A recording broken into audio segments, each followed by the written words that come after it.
নমস্কার বন্ধুরা, নিবেদিতাস কিচেনে আপনাদের সকলকে অনেক স্বাগত জানাই। আশা করি আমার সকল বন্ধুরা খুবই ভালো আছেন, আমিও ভালো আছি। আজকে বন্ধুরা বোয়াল মাছের রেসিপি আপনাদের সকলের সাথে শেয়ার করব। চলুন বন্ধুরা রেসিপির দিকে এগোনো যাক। এখানে বন্ধুরা আমি নিয়েছি দুটো তেজপাতা, দুটো এলাচ, 1 চামচ সাদা জিরে, 4টে লবঙ্গ, হাফ চামচ পরিমাণে ধনে, 1.5টা পরিমাণে দারচিনি, 2 চামচ পরিমাণে বাসমতি চাল, আর নিয়েছি এখানে একটা শুকনো লঙ্কা। এই সমস্ত ড্রাই উপকরণগুলোকে আমি ভালো করে খালি খোলায় এবার ভেজে নেব। এই যে কড়াইয়ের মধ্যে আমি এবার সমস্ত উপকরণগুলো দিয়ে নিলাম।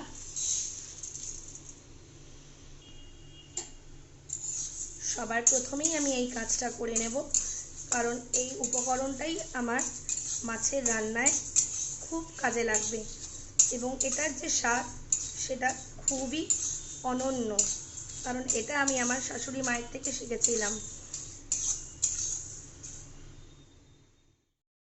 এই সমস্ত ড্রাই উপকরণগুলোকে ভালো করে ভেজে নিয়ে ঠান্ডা করে নিয়ে এবার আমি গ্রাইন্ডারে পেস্ট করে নিয়ে একটা মিহি পেস্ট তৈরি করে নেব। এবার কড়াইতে আমি পরিমাণ মতন সর্ষের তেল দিয়ে নিয়েছি। বোয়াল মাছের মাথার মধ্যেও কিন্তু বন্ধুরা অনেকটা মাছ থেকে যায়, তাই বোয়াল মাছের মাথা কিনলে অনেকটা লাভই হয়।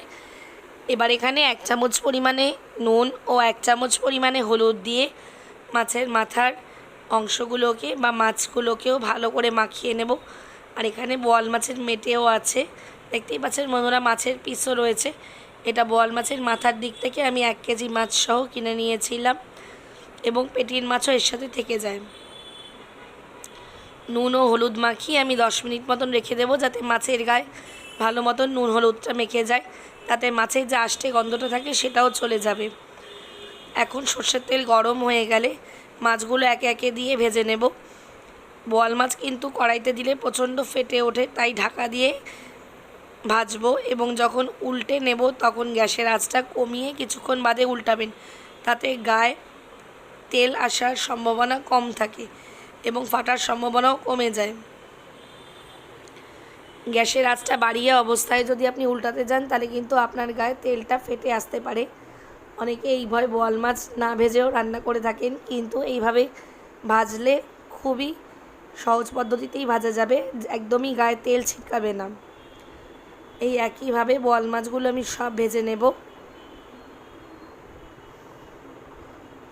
আমি নামানোর আগে বন্ধুরা গ্যাসের আঁচটা একদম কমিয়ে রেখেছিলাম 2 মিনিট মতন, তারপরে আমি নামিয়েছি, একদম আমার গায়ে তেল ছিটকায়নি। এবার ওই তেলের মধ্যে আমি আরও একটু অল্প পরিমাণে তেল দিয়ে নিয়েছি। সমস্ত মাছগুলো আমি ভেজে তুলে নিয়েছি বন্ধুরা।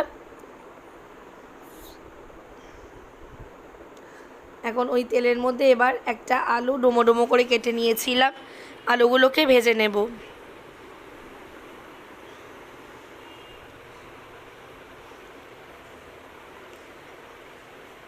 আলুগুলোকে ভালো করে ভেজে নিতে হবে।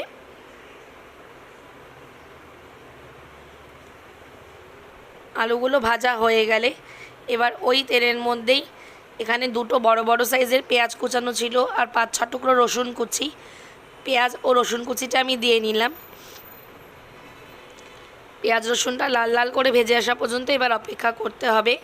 এখানে মাছ ও আলু ভেজে আমি তুলে রেখে দিয়েছি। এবার পেঁয়াজটা লাল লাল করে ভেজে নিয়েছি। এখানে বন্ধুরা একটা পেঁয়াজ বাটা রয়েছে, সেই পেঁয়াজ বাটাটা আমি দিয়ে নিলাম। এখানে ছোট সাইজের একটা পেঁয়াজ বেটে দিয়েছি আর একটা বড় সাইজের টমেটো কুচিয়ে দিয়ে নিয়েছি, আর দিয়ে নিয়েছি এখানে 1 চামচ পরিমাণে আদা বাটা। এই সমস্ত উপকরণগুলোকে দিয়ে ভালো করে মশলাটা কষিয়ে নেব যতক্ষণ না পর্যন্ত মশলা থেকে তেল বেরিয়ে আসছে। মশলাটা খুব ভালো করে কষাতে হবে। এখন এই মশলার মধ্যে আমি এবার পরিমাণ মতন 1 চামচ নুন, অল্প পরিমাণে হলুদ, আমি এখানে হাফ চামচ হলুদ দিয়েছি, আর এখানে বন্ধুরা আমি 1 চামচ পরিমাণে লঙ্কার গুঁড়ো দিয়েছি। এই 3টে উপকরণ দিয়ে এবার মশলাটা ভালো করে ভেজে নেব যতক্ষণ না পর্যন্ত মশলা থেকে তেল বেরিয়ে আসছে।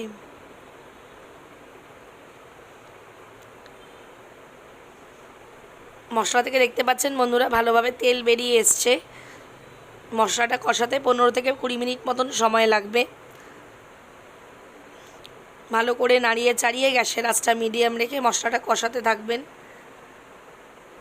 এখন যে ড্রাই উপকরণগুলো আমি রেখেছিলাম সেটা গ্রাইন্ডারে গুঁড়ো করে নিয়েছি। দেখতেই পাচ্ছেন বন্ধুরা, একদম মিহি পেস্ট হয়ে গেছে। এখন সেই পেস্টের থেকে কিছুটা পরিমাণে নিয়ে আমি এখানে 1 চামচ পরিমাণে গুঁড়োটা নিয়ে এবার এই মশলার মধ্যে দিয়ে নেব। দিয়ে নিয়ে আরও বেশ কিছুক্ষণ নাড়িয়ে নাড়িয়ে কষিয়ে নেব। এই যে মশলার যে গন্ধটা আছে সেটা একদম সুন্দরভাবে পেঁয়াজ রসুনের মশলার সাথে চলে যাবে। এই মশলার যে গন্ধটা, এটা কিন্তু খুব সুন্দর একটা ফ্লেভার আসে। মশলাটা কষানো হয়ে গেলে এবার এখানে আমি পরিমাণ মতন জল দিয়ে নেব বন্ধুরা।